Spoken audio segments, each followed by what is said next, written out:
के समक्ष उपस्थित हो गए हैं और आज की जो चर्चा का जो विषय है, कल की चर्चा का जो विषय था उसी से संबंधित है आज की चर्चा का विषय। तो कल की चर्चा थी माया का रूप कैसा है? तो माया का रूप अनिर्वचनीय बताया गया। माया का रूप मिथ्या बताया गया। रज्जू में जैसे सर्प की भासना होती है वैसे ही संसार दिखाई देता है। वास्तव में संसार का जो सत्य है वो नजर ना आकर कुछ और ही रूप में दिखाई देना शुरू होता है, जिसे मृग मरीचिका कहते हैं, जिसे माया कहते हैं। तो माया मिथ्या है, माया को मिथ्या भी कहा गया। तो यह भ्रम के समान है, रज्जु में सर्प के समान इसका भान है, इसकी भासना है। जिस प्रकार से रज्जु में सर्प नहीं है लेकिन सर्प दिखाई देता है और उस सर्प के कारण भय पैदा हो जाता है। 50 तरह के व्यापार शुरू हो जाते हैं। कैसे जी? अगर आप कमरे के अंदर प्रवेश करते हो और रज्जू में आपको सांप दिखाई दे, मतलब रस्सी में रस्सी पड़ा हो और रस्सी की जगह आपको सांप दिखना शुरू हो जाए, क्योंकि सांप और रस्सी मिलती जुलती आकृति है, तो भ्रम पैदा हो जाएगा कि भाई यहां पर सर्प है। और ऐसा क्यों भ्रम हो रहा है? क्योंकि वहां पर पूरा प्रकाश नहीं है, रोशनी नहीं है वहां पर। इसलिए पूरा प्रकाश नहीं होने के कारण उस कक्ष का, उस कमरे का जहां पर सांप दिखाई दे रहा है, उस कमरे का पूरा ज्ञान आपको नहीं हो पा रहा है। उस कमरे का पूरा ज्ञान नहीं हो पा रहा है क्योंकि वहां प्रकाश की कमी है, रोशनी की कमी है। और इस कारण से वहां पर पड़ी हुई जो रस्सी है वो सर्प के रूप में दिखाई दे रही है, सांप के रूप में दिखाई दे रही है। परंतु अब यह सत्य तो पता नहीं देखने वाले को। देखने वाले को यह सत्य नहीं पता, और जब वह सांप देख लेता है, वो सांप ही देखता है। भले वहां पर रस्सी है लेकिन उसने तो सांप ही देखा ना, तो उस रस्सी को भी सांप देखा उसने। अब जब उसने सांप देख लिया तो अब यह देखने के कारण बहुत तरह का व्यापार शुरू हो जाएगा। बहुत तरह का व्यापार शुरू हो जाएगा। क्या व्यापार शुरू हो जाएगा जी? कि भाई सांप है तो लाठी लाओ, डंडा लाओ, फिर कोई पड़ोसी को बुला लो, किसी को बुलाओ, भाई देखो सांप घुस गया, पकड़ सकते हो, मार सकते हो। डंडे से मारोगे, कैसे मारोगे? या बाहर निकालो। किसी ने कहा कि नहीं नहीं बाहर निकाल देते हैं, किसी ने कहा कि नहीं नहीं बाहर निकालने के चक्कर में कहीं कमरे में घुस गया, इधर उधर घुस गया और फिर किसी बच्चे को, घर में किसी को काट लिया, तो फिर क्या होगा? अब ये स्थिति बन जाती है सर्प के साथ। तो सांप दिखने का मतलब सिर्फ सांप दिखना नहीं है। सांप दिखने के साथ साथ बहुत सारे व्यापार शुरू हो जाएंगे। सांप दिखने के साथ साथ बहुत सारी बातें शुरू हो जाएंगी। सांप सिर्फ दिखने तक सीमित रहती, बात तो बात अलग है, लेकिन वहां तक सीमित नहीं रहती है। क्या होता है कि सर्प तो दिखाई दिखा, रज्जू में रस्सी में सर्प तो दिखा, लेकिन सर्प दिख गया तो एक भय पैदा हो गया कि काट लेने से मृत्यु हो जाती है, जहरीला हो सकता है, इसको पकड़ना पड़ेगा, इसको भगाना पड़ेगा, इसको नहीं तो मारना पड़ेगा। अब लोगों को आसपास ढूंढने लगे, अगर खुद नहीं तो खुद ही डंडा ढूंढने लगे, लाठी ढूंढने लगे, भाई पकड़ो, इसको निकालो। आवाज करने लगे कि हिलेगा डुलेगा, लेकिन हिल डुल नहीं रहा है भैया, रस्सी है तो कहां से हिलेगा डुलेगा। लेकिन आप चाहते हैं कि हिले डुले, आपको तो सांप ही दिखाई दे रहा है उसमें, आपको तो उसमें सांप ही नजर आ रहा है, सर्प ही नजर आ रहा है। और इस तरह से बहुत सारे व्यापार शुरू हो गए। आप लाठी मंगाने लगे, डंडा मंगाने लगे, सांप पकड़ने वाला सपेरा बुलाने लगे, पैसे खर्च करने लगे आप। ठीक है? तो अपना खुद जितना ज्ञान सांप के विषय में है वो भी आपने सब लागू कर दिया। 50 तरह का बखेड़ा खड़ा हो गया। किसी ने कहा कि फिनाइल फिनाइल मारो, सांप भागेगा वहां से। किसी ने कुछ सलाह दे दिया, किसी ने कुछ सलाह दे दिया, आपने करना शुरू कर दिया और इसी प्रकार से महाप्रपंच शुरू हो गया, महाव्यापार शुरू हो गया। यही संसार में व्यापार चल रहा है और व्यापार इसी बात का है कि संसार में सुख है। यही संसार में व्यापार चल रहा है और व्यापार इसी बात का है कि संसार में सुख है। ठीक ना? संसार में सुख है और उसी सुख के कारण आप तरह तरह के काम लोग किए जा रहे हैं, लोग धन भी कमा रहे हैं और बहुत सारी चीजें किए जा रहे हैं ताकि वो सुखी रह सके और संसार में वो सुख को प्राप्त कर सके। तो यही भ्रम है, भ्रम यही है, यही मृग मरीचिका है। इसी को कहा गया, ज्यों कस्तूरी कुंडल बसे मृग ढूंढे वन माही, वैसे घटघट राम बसत है दुनिया बुझे नहीं। मनुष्य सुख की तलाश में निकल जाता है, सुख उसे भीतर से मिलना था, शनय शनय साधना से मिलना था, लेकिन वह बाहर की ओर तलाश शुरू कर देता है और बाहर के चक्कर में कि भाई वो सुखी हो जाएगा, बहुत धन इकट्ठा करके सुखी हो जाएगा, अच्छे खासे रिश्ते नाते बनाकर सुखी हो जाएगा, वह इसमें लगा रहता है, वह इसमें लगा रहता है। और इसमें लगे रहने के कारण सुखी होने के प्रयास में कि भाई शायद इस चीज से सुखी हो जाएगा वो, तो यह उसका भ्रम है। जैसे कि रज्जू में सर्प का दर्शन हो रहा है, वैसे ही संसार में सुख का दर्शन होता है। यही भ्रम चलता रहता है और इसी भ्रम के वशीभूत लोग बहुत तरह के कर्म भी तो करते रहते हैं, उन कर्मों का फल भी भोगते रहते हैं। और जो माया का व्यापार है, जो प्रकृति का व्यापार है, कर्म फल का व्यापार है, जन्म मरण का व्यापार है, सुख दुख का व्यापार है, वो चलता रहता है, वो चलायमान रहता है, हमेशा ही बना रहता है, वो हमेशा ही बना रहता है वो, और आदमी कुछ नहीं कर पाता। ठीक है, तो यही भ्रम है, यही माया जाल है, यही भ्रम, इसी को भ्रम कहा गया। सर्प का दिखाई देना, और जैसे ही लाइट जल जाएगी तो दिखाई देगा कि भाई वहां तो रस्सी है, वहां तो सर्प है ही नहीं।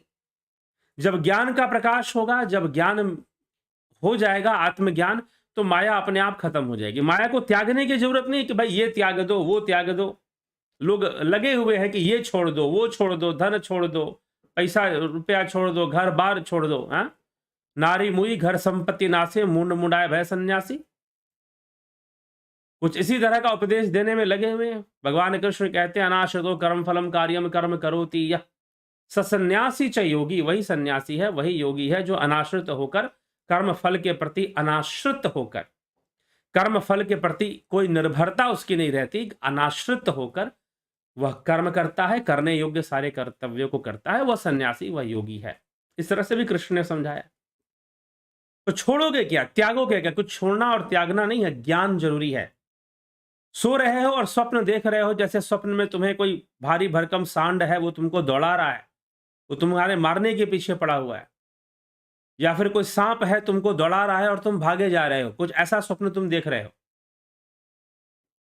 ठीक है, ऐसा स्वप्न तुमको आ रहा है, लेकिन ये समस्या खत्म कब होगी? क्या भागने से खत्म हो जाएगी? अगर स्वप्न में कोई सांड आपको दौड़ा रहा है तो क्या भागने से बच जाओगे? एक बात बताओ, अगर स्वप्न में कोई सांड, कोई पशु, कोई जानवर आपको दौड़ा रहा है, आपको मारने के पीछे पड़ा है, चाहे सांड हो चाहे सर्प हो, आपके पीछे पड़ा हुआ है, और आप डर के मारे स्वप्न में ही भागे जा रहे हो, भागे जा रहे हो, भागे जा रहे हो। ठीक, आप स्वप्न में ही भागे जा रहे हो, भागे जा रहे हो, तो फिर क्या होगा? उसका क्या उपाय है? भागना उपाय है क्या?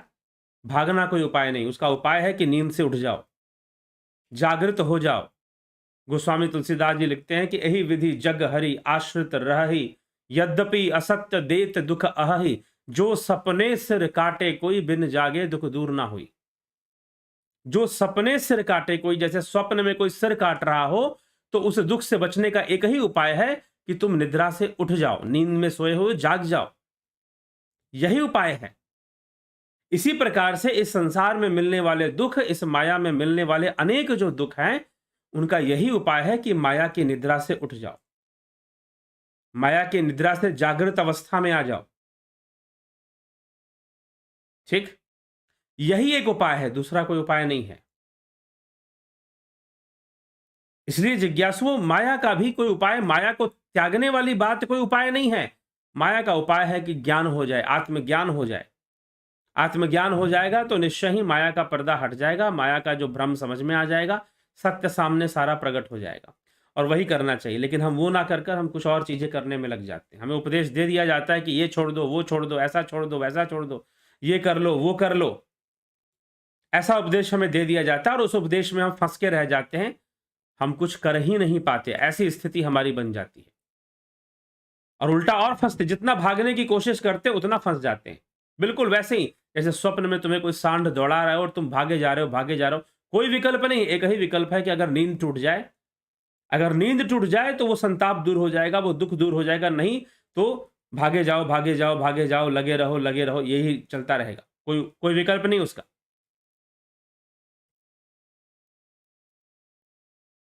फिर कोई विकल्प नहीं मिलता है फिर, ऐसी स्थिति बन जाती है फिर। तो इसीलिए माया से भागना नहीं है, उसका निवारण करना है, उसका अनावरण करना है, ठीक? तभी जाकर उसका समाधान मिलेगा। भागने से कोई समाधान नहीं मिलेगा कि ये छोड़ दो, वो छोड़ दो। छोड़ तो दिया लेकिन मन में बसा हुआ है, कामनाएँ मन में बसी हुई है, धन की लिप्सा, धन का लोभ मन में बसा हुआ है। रिश्ते नातों का मोह जो है मन में बसा हुआ है, उसका क्या कर लोगे? मन में तो है ही संसार, ठीक? तो उसका क्या हो पाएगा? तो यह भी हमें विचार कर लेना चाहिए। तो इसीलिए माया क्या है, यह हमने चर्चा किया, माया का स्वरूप क्या है, लेकिन माया यह जो भ्रम पैदा करती है, वह 3 गुणों से करती है। 3 गुणों का विस्तार करती है और 3 गुणों के वशीभूत हमें सारी चीज़ें 3 गुणों के वशीभूत ही नज़र आती हैं। सब में 3 गुण हमें दिखाई देते हैं। सबके अंदर 3 गुण होती ही होती है, चाहे उसमें सतोगुण हो, रजोगुण हो, तमोगुण हो, जो भी हो, लेकिन उसमें है। मनुष्य में भी है, हर व्यक्ति में है, हर विषय में है, हर आप कहोगे पत्थर है क्या? उसमें भी 3 गुण है। जी हाँ, पत्थर में भी है, पहाड़ में भी है, नदी में भी है, हर जगह ये 3 गुण हैं। अब 3 गुणों की व्याख्या समझनी आवश्यक है कि 3 गुण क्या-क्या होते हैं और 3 गुण कौन-कौन से होते हैं और उनको कैसे पहचाना जाए, उनकी पहचान कैसे होती है। ठीक है? तो आदि गुरु शंकराचार्य इसी विषय पर चर्चा करते हैं और हम आज इसी विषय पर चर्चा करेंगे और इन तीनों गुणों के ऊपर आज की चर्चा अब आगे बढ़ेगी। ठीक? तो 3 गुणों का विस्तार होता है। हम माया से 3 गुण ही ग्रहण करते हैं और 3 गुण ही हम ग्रहण करने के लिए है ही 3 गुण, 3 गुणों से ही सब कुछ बना है। तो प्रत्येक वस्तु में ही 3 गुण है, चाहे पेड़ हो, पौधे हो, नदी हो, नाले हों, पहाड़ हो और जो है समंदर हो, कुछ भी हो, एक-एक कीड़ा हो, एक छोटा-सा मच्छर क्यों ना हो, एक छोटी-सी चींटी क्यों ना हो, सब 3 गुण उसके अंदर है। रजोगुण, सतोगुण, तमोगुण सबके भीतर है, उससे परे कोई भी नहीं है। ठीक? तो यही विवेक चूड़ामणि में आदि गुरु शंकराचार्य फिर गुणों की चर्चा करते हुए क्या कहते हैं, रजोगुण की चर्चा करेंगे। तो पहले तो उन्होंने बताया कि माया जो है वो सर्प रज्जु के ज्ञान से सर्प भ्रम के समान है यह माया और शुद्ध ब्रह्म के ज्ञान से ही यह नष्ट होगा। दूसरा कोई तरीका नहीं है, भागने से नष्ट नहीं होगा कि ये छोड़ दो, वो छोड़ दो, ये कहने से नष्ट नहीं होगा माया। माया का जो प्रकोप है, माया का जो अनावरण है, वो ज्ञान से ही नष्ट होगा। रजोगुण विक्षेप शक्ति रजसः, अब रजोगुण क्या है ये बताएंगे। विक्षेप शक्ति, रजोगुण क्या है? विक्षेप शक्ति। विक्षेप शक्ति रजसः क्रियात्मिका यतः प्रवृत्ति प्रसीता प्रसृता पुराणी रागादयो अस्याः प्रभवन्ति नित्यम दुखादयो ये मनसो विकाराः।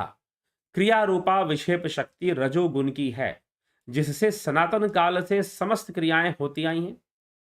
क्रिया रूपी विषय शक्ति जो कर्म करने की शक्ति है, जो क्रियाओं के करने की शक्ति है, जो क्रियाएं हो रही हैं, यह संपूर्ण क्रियात्मक शक्ति जो है वह रजोगुण से है। ठीक? तो क्रिया रूपी विक्षेप शक्ति रजोगुण की है, जिससे सनातन काल से समस्त क्रियाएं होती आई हैं और जिससे रागादि दुखादि जो मन के विकार हैं सदा उत्पन्न होते हैं। तो रजोगुण से रागादि दुखादि मन के विकार उत्पन्न होते हैं और क्रियाशीलता हमेशा बनी रहती है रजोगुण के कारण। कामः क्रोधो लोभ दंभाद सुधा हंकारे श्रेया मतस्राधास्तु घोरः धर्मा एते राजसाः पुं प्रवृत्ति यश्याम देशा तद्रजो बंध हेतु। काम क्रोध लोभ दंभ और असूया गुणों में दोष ढूंढने का जो आधार है। तो काम क्रोध लोभ दंभ असूया अभिमान ईर्ष्या और मत्सर, ये घोर धर्म रजोगुण के ही है। रजोगुण के क्या क्या धर्म आ जाते हैं? काम क्रोध, अर्थात व्यक्ति कामनाओं में फंसता है, रजोगुण से क्रोध करता है, लोभ करता है, दंभ करता है, असूया गुणों में दोष ढूंढता है।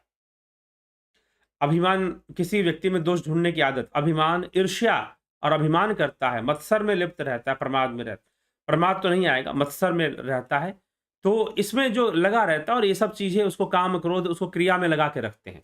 तो ये सब रजोगुण के कारण है, ये घोर धर्म रजोगुण के ही है। अतः जिसके कारण जीव कर्मों में प्रवृत्त होता है वह रजोगुण ही है। जिसके कारण जीव कर्मों में प्रवृत्त होता है वह रजोगुण ही है। ठीक है, धर्मा एता राजसा पुम प्रवृत्ति, अर्थात जिसके कारण से कर्मों में प्रवृत्ति बनती है, जिसके कारण से मनुष्य की कर्मों में प्रवृत्ति बनती है, क्रियाशीलता बनती है, वह सब का सब रजोगुण ही है। ठीक, तो सब का सब रजोगुण ही है, यह रजोगुण का ही विषय है। तो रजोगुण के कारण होता है। तो अब चलते हैं आगे, तमोगुण क्या है। अब तमोगुण की चर्चा बताएंगे, तमोगुण क्या है। एषा वृत्तिर्नाम तमोगुणस्य शक्तिर्यया वस्त्वभासते अन्यथा सैषा दिनानिदानं पुरुषस्य संसृते वृक्षेप शक्ते प्रसरस्य हेतु, जिसके कारण वस्तु कुछ प्रतीत होने लगती है। अब तमोगुण की व्याख्या चल रही है। जिसके कारण वस्तु कुछ की कुछ प्रतीत होने लगती है, मतलब उसका वास्तविक स्वरूप ना दिखाई देकर कुछ और दिखाई देता है। जिसके कारण वस्तु कुछ की कुछ प्रतीत होने लगती है, वह तमोगुण की आवरण शक्ति है। यही पुरुष के संसार का आदि कारण है। ठीक, यह जो संसार है उसका आदि कारण यह विक्षेप शक्ति है, तमोगुण ही है। तो तमोगुण का बड़ा महत्व है। यह जीवन तमोगुण के कारण ही बना हुआ है, नहीं तो खत्म हो जाए, ध्यान रखिएगा। तो तमोगुण की आवरण शक्ति है, जिसके कारण वस्तु कुछ की कुछ प्रतीत होने लगती है। कोई भी वस्तु कुछ की कुछ प्रतीत होने लगती है, वह तमोगुण की आवरण शक्ति है।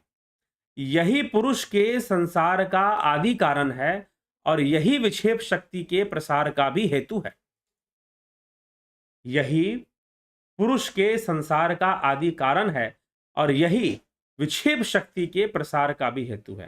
ठीक, तो यह विक्षेप शक्ति का भी प्रसार, अर्थात विक्षेप शक्ति क्या रजोगुण है, रजोगुण है, तो रजोगुण के प्रसार का भी कारण यह बन जाता है। ठीक है, प्रज्ञावानापि पंडितो अपि चतुरो अप्यत्यंत सूक्ष्मार्थ दृक् व्यालीढस्तमसा न वेति बहुधा संबोधितो अपि स्फुटम भ्रांत्यारोपितमेव साधु कलयत्यलंबते तद्गुणान हंतासौ प्रबला दुरंत तमसा शक्तिर्महत्यावृति।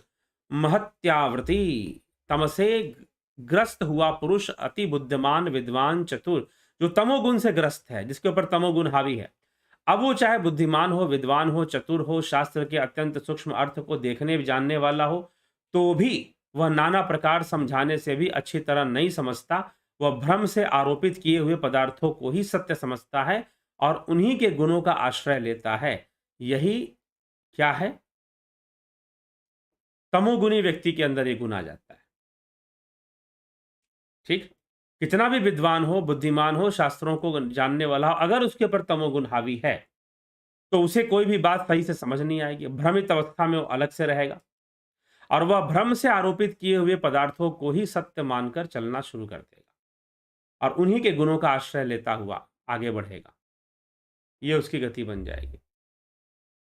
अभावना वा विपरीत भावना संभावना विप्रतिपत्तिरस्या संसर्ग युक्तम न विमुंचति ध्रुवम विक्षेप शक्ति शपत्यजस्त्रम। इस आवरण शक्ति के संसर्ग से युक्त पुरुष को अभावना, विपरीत भावना, असंभावना और विप्रतिपत्ति, ये तमोगुण की शक्तियां नहीं छोड़ती हैं और विक्षेप शक्ति भी उसे निरंतर डामाडोल ही रखती हैं। ठीक, तो यह स्थिति बनी रहती है तमोगुण के कारण। अज्ञान मालस्य जड़त्व निद्रा, अज्ञान मालस्य जड़त्व निद्रा प्रमात मूढ़त्व मुखास्तमो गुणः एतय प्रयुक्तो न हि वेति किंचन्द्रालु वत्स तंभव देव तिष्ठति। अज्ञान, आलस्य, जड़ता, निद्रा, प्रमाद, मूढ़ता आदि तमोगुण हैं। इनसे युक्त हुआ पुरुष कुछ नहीं समझता और इन्हीं सब चीजों में भोग वृत्ति उसकी हमेशा बनी रहती है और भोग को उद्देश्य करके ही वो कर्म करता है और दुखी भी होता रहता है साथ में। तो यह तमोगुण व्यक्ति अज्ञान से भरा हुआ, आलस्य, जड़ता, निद्रा, प्रमाद, मूढ़ता आदि तम के गुण हैं, इन सब से वो भरा हुआ होता है। ठीक है, तो यह विषय है यहाँ पर। तो इनसे युक्त हुआ पुरुष कुछ नहीं समझता, वह निद्रालु या स्तंभ के समान होता है, मतलब तमोगुणी होता है, निद्रालु या स्तंभ के समान होता है। तो ये सब तमोगुण के पहचान ये सब बताई गई है। अब आगे वो बता रहे सत्वगुण क्या कहते हैं, उसके बारे में देख लेते हैं। सत्वं विशुद्धं जलवत तहापि ताभ्याम मिलित्वा शरणाय कल्पते। यत्रात्मबिंबः प्रतिबिंबितः सन प्रकाश यत यर्क इवाखिलम जड़म। सत्वगुण जल के समान शुद्ध है तथा रज और तम से मिलने पर वह भी पुरुष की प्रवृत्ति का कारण बनता है। इसमें प्रतिबिंबित होकर आत्मबिंब सूर्य के समान समस्त पदार्थों को प्रकाशित करता है। तो सत्वगुण में प्रकाश है, सत्वगुण ज्ञान का कारक है, सत्वगुण प्रकाश का कारक है। तो सत्वगुण जल के समान शुद्ध है, साफ है, तथा रज और तम से मिलने पर वह भी पुरुष की प्रवृत्ति का कारण होता है। तो सत्वगुण जल के समान शुद्ध होता है, रज और तम से मिलने पर भी वह पुरुष की प्रवृत्ति का कारण बनता है। इसमें प्रतिबिंब और आत्मबिंब सूर्य के समान समस्त जड़ पदार्थों को प्रकाशित करता है। ठीक, तो यह सत्व गुण के बारे में यहां बताया जा रहा है। मिश्रश्च सत्वस्य भवन्ति धर्मा सत्वमना मनीताधा नियमा यमद्धा श्रद्धा च भक्तिश्च मुमुक्षता च दैवी च संपत्ति रसन्वृता।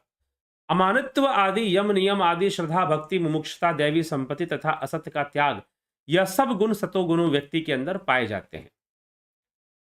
विशुद्ध सत्वस्य गुणः प्रसादा स्वात्मानुभूति परमाश प्रशांति तृप्ति प्रहर्ष परमात्मनिष्ठा यया सदानंद रसम संरक्षति। तो प्रसन्नता, आत्म अनुभव, परम शांति, तृप्ति, आत्यांतिक आनंद और परमात्मा में स्थित रहना, प्रसन्न रहना, आत्म अनुभूति करना, परम शांति में रहना, तृप्ति, अत्याधिक आनंद और परमात्मा में स्थिति, ये विशुद्ध सतोगुण के धर्म है जिनसे मुमुक्षु नित्यानंद रस को प्राप्त करता है। ठीक, तो यह सतोगुण की महिमा यहां पर गाएगी कि प्रसन्नता, आत्मानुभव, परम शांति, तृप्ति, अत्यांतिक आनंद और परमात्मा में स्थिति, यह सब सतोगुण से प्राप्त होता है। तो सतोगुण से ज्ञान मिलता है, सतोगुण से प्रकाश होता है, भ्रम दूर होता है सतोगुण से थोड़ा। तो यह सब सतोगुण की व्याख्या इस पर की गई है। अगले हम जो व्याख्या लेने वाले हैं वो इससे आगे बढ़ने वाली व्याख्या होगी, फिर इन त्रिगुणी विषय से आगे चलने वाली यह व्याख्या होगी, तो उसको हम ग्रहण करेंगे। उसके अंतर्गत हम और भी कई तरह की चर्चाएं हैं जो कि आती रहेंगी। ठीक है, तो चलिए आगे देखते हैं। अब आपके टिप्पणियां क्या हैं, आपके कमेंट्स क्या हैं वो देख लें। क्या कहते हैं जी आप साहब, उसको देख लिया जाए, थोड़ा पढ़ लिया जाए। चलिए,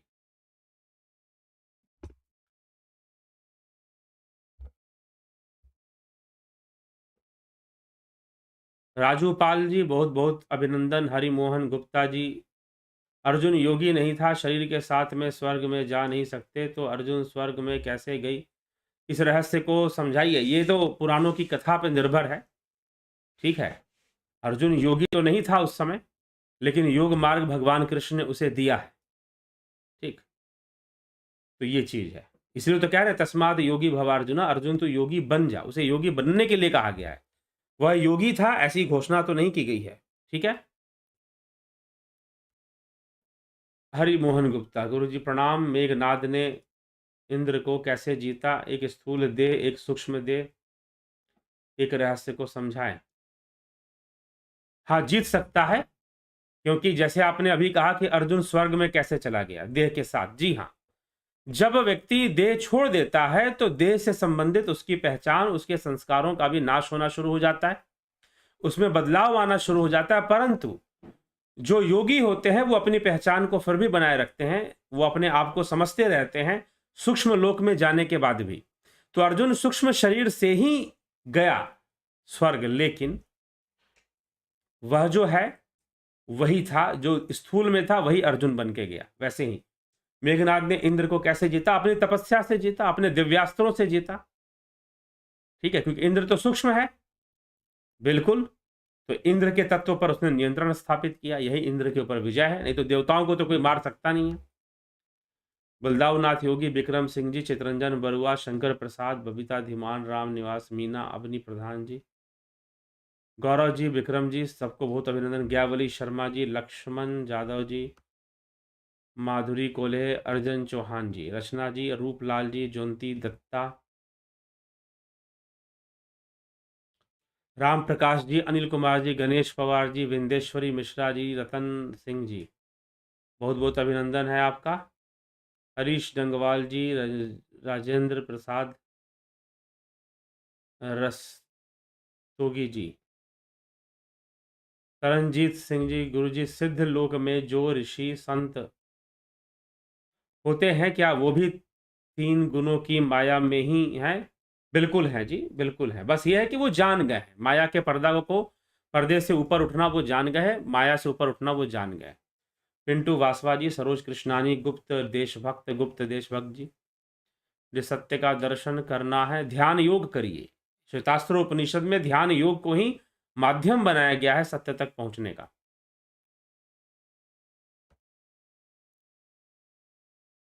ठीक, क्या किसने अद्वैत का अनुभव किया है? किया है, लेकिन ये आपको कैसे पता चलेगा किया है? जब आप उनसे प्रदत्त साधना लेंगे तभी तो पता चल सकता, तभी तो कोई बात समझ में आ सकती है। ठीक, या कहने मात्र से ही मान लेंगे?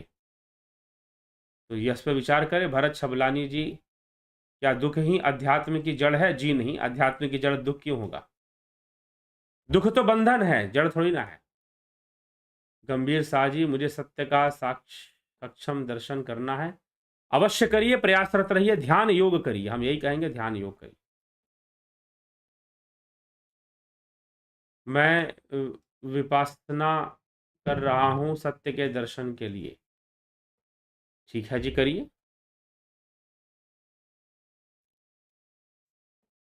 विपස්සना कर रहे हैं, अच्छी बात है, आप करिए सत्य के दर्शन के लिए।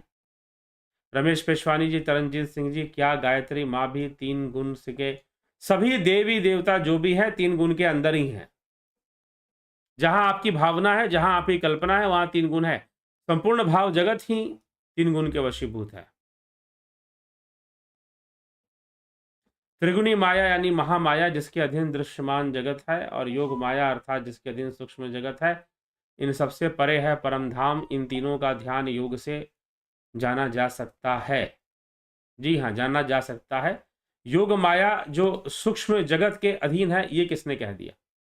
जी नहीं, यह गलत हो रहे हैं आप, और इसका कोई शास्त्रीय प्रमाण मुझे तो नहीं मिला जो आप यहाँ पे कह रहे हैं कि योग माया अर्थात जिसके अधीन सूक्ष्म जगत है। जी नहीं, योग माया जो योग में सहायक है।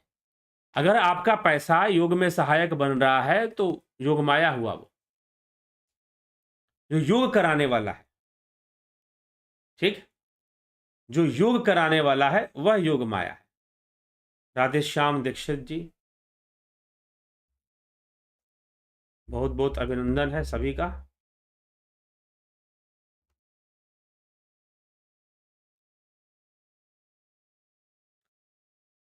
आपको आत्मज्ञान का अनुभव हुआ है, मुझे भी रास्ता दिखाएं। ध्यान योग का अभ्यास शुरू कीजिए, ध्यान योग का कोर्स कीजिए और चलिए आगे बढ़िए।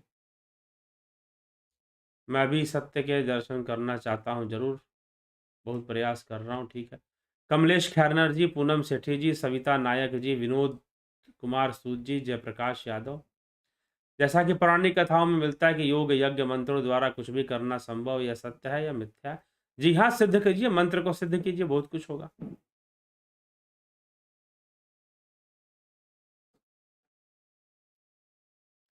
ठीक,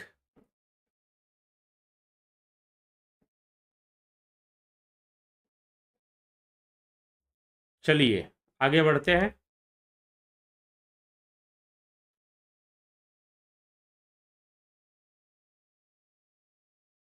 देवकरण केलकर जी, जितेंद्र साहू, हेमराज बैरवा, पत्थर में कौन से तत्व नहीं होते? सब कुछ है पत्थर के अंदर, तीनों गुण है, पांचों तत्व है। अजीत अपराजित, पवन कुमार, बिमला शाह, आदि कुशवाहा। जैसे आइडियल मशीन नहीं होता, सिर्फ कल्पना किए जा सकते हैं, वैसे ही क्या रियलिटी में कोई मुक्त होता है? बिल्कुल होता है जी। योग करेगा, मुक्ति का आइडियल से क्या लेना देना? मुक्ति कोई आदर्श नहीं है। ठीक है, मुक्त को आप आदर्श की से क्यों, आइडियल से क्यों कंपैरिजन कर रहे हैं? यहां गड़बड़ हो रहा है। ठीक है, मुक्ति को आप आइडियल से, आइडियल है, हम कहेंगे हाँ राम मर्यादा पुरुषोत्तम थे, वहां आइडियल आती है। राम के कर्मों को जब हम देखते हैं वहां आदर्श की बात आती है। मुक्ति तो कोई आइडियल वाली बात नहीं है, ठीक ना। मुक्ति में वो तो होने की चीज है, वो तो होने की चीज है। और जब आदमी थोड़ा सा भी योग साधना ईमानदारी से कुछ वर्षों का भी कर ले, उसे समझ में आना शुरू हो जाएगा कि मुक्ति नामक चीज है कि नहीं और होना चाहिए कि नहीं। यह कोई कल्पना नहीं है, यह कोई वो नहीं है। मुक्ति कोई आदर्श नहीं है जो आप इसको आइडियल के जगह पे रख रहे हैं। मुक्ति तो जरूरत है, मुक्ति तो आवश्यकता है। मनुष्य जब समझ जाता है कि वो बंधन में है, वह माया के बंधन में है, तरह तरह के दुख भोग रहा है, उम्र बीतती है ना, जैसे जैसे 40, 50, 60, तो बहुत कुछ प्रकृति समझाती है, डंडे मार मार के समझाती है, वो बात अलग है। पहले समझ में आ जाए तो और अच्छी बात है। तो मुक्ति तो मुमुक्षुता से आएगी, और मुमुक्षु होना जरूरी है, और वो प्रकृति हमें मुमुक्षु बनाती है। हमारे जीवन में ऐसी परिस्थितियां पैदा करती है जिससे कि हम अध्यात्म की ओर राह देखते हैं, क्योंकि हमारे कई परिस्थितियों का समाधान या फिर जो दुखों का समाधान वो बाहरी वैज्ञानिक खोजों से नहीं हो पाता। क्या योग साधना से मैं अपने शरीर में विजय पा सकता हूं? बिल्कुल पा सकते हैं। स्मिता सावंत जी, बहुत अभिनंदन। एनर्जी फ्री स्टेट नहीं होता है, वैसे ही क्या आत्मा मुक्त होता? आत्मा एनर्जी नहीं है, आत्मा इज नॉट एनर्जी। कुछ ना कुछ से अटैच होता है, दैट इज द्वैत अद्वैत जीव ब्रह्म में। आत्मा जो है वह एनर्जी नहीं है। आत्मा एनर्जी, आत्मा की अभिव्यक्ति है, ये मान सकते हैं, लेकिन आत्मा स्वयं में कोई एनर्जी नहीं है, कोई ऊर्जा नहीं, क्योंकि एनर्जी जब भी होगी वह नेगेटिव या पॉजिटिव के फॉर्म में होगी। ठीक है, तो आत्मा फॉर्म से परे है, इसीलिए वो एनर्जी से भी परे है।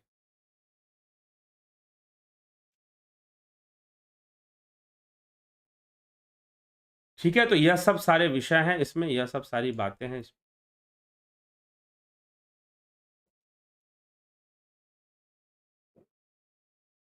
तो इसको हम समझे, जाने और आगे बढ़े, चर्चा को आगे बढ़ाएं। और कल फिर जो है हम लाइव चर्चा का कार्यक्रम लेकर आएंगे 9 बजे, एक अन्य विषय के ऊपर।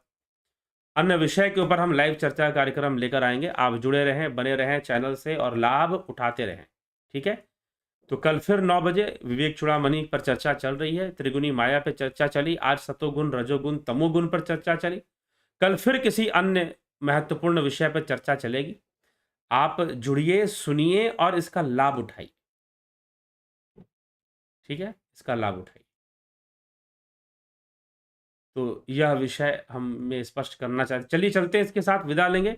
ध्यान योग का कोर्स चल रहा है, 29 नवंबर को जो शुरू हुआ वो चल रहा है, और अगला जो कोर्स है वो 14 दिसंबर को शुरू होगा। 14 दिसंबर को, 14 दिसंबर को अगला कोर्स शुरू होगा। जिसको ज्वाइन करना है, कुछ दिनों बाद उसकी ज्वाइनिंग शुरू होगी, अभी नहीं हुई है, कुछ दिनों बाद उसकी ज्वाइनिंग शुरू हो जाएगी। ठीक है, तो जिनको कोर्स करना है वो उसको ज्वाइन कर सकते हैं बाद में। ठीक, तो चलिए इसी के साथ विचारों को विराम देते हैं, और इसी के साथ हम अब यहाँ से विदा लेते हैं। कल फिर 9 बजे आप सबके बीच यहाँ पर उपस्थित मिलेंगे 9 PM पर। आप जरूर लाभ उठाएं, खुद प्रयास करें, और खुद प्रयास करते हुए जो करना है, वास्तव में ध्यान योग हमें करना है, साधना हमें करनी है। यह स्वयं प्रयास का ही, सर्वप्रथम वो स्वयं प्रयास का विषय है।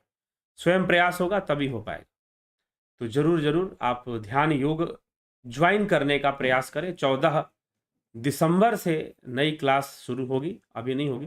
पहले 11 दिसंबर करते थे, लेकिन गैपिंग बीच में कम मिलता था, तो इसलिए उसको 14 किया गया। तो 14 दिसंबर से एक नई कक्षा शुरू होगी, ध्यान योग का नया कोर्स शुरू होगा। आप उसको ज्वाइन कर उसका लाभ जरूर जरूर उठाएं। तो अभी फिलहाल इसी के साथ मैं अपने विचारों को यहाँ विराम दूंगा, और आप जो है जरूर, आपको लगता है कि चैनल में दिए जाने वाले वीडियो श्रेष्ठ हैं, उनको समाज तक पहुंचना चाहिए, लोगों तक पहुंचना चाहिए, तो जरूर पहुंचाने का प्रयास कीजिए। इसी के साथ बहुत बहुत आभार आप सभी का।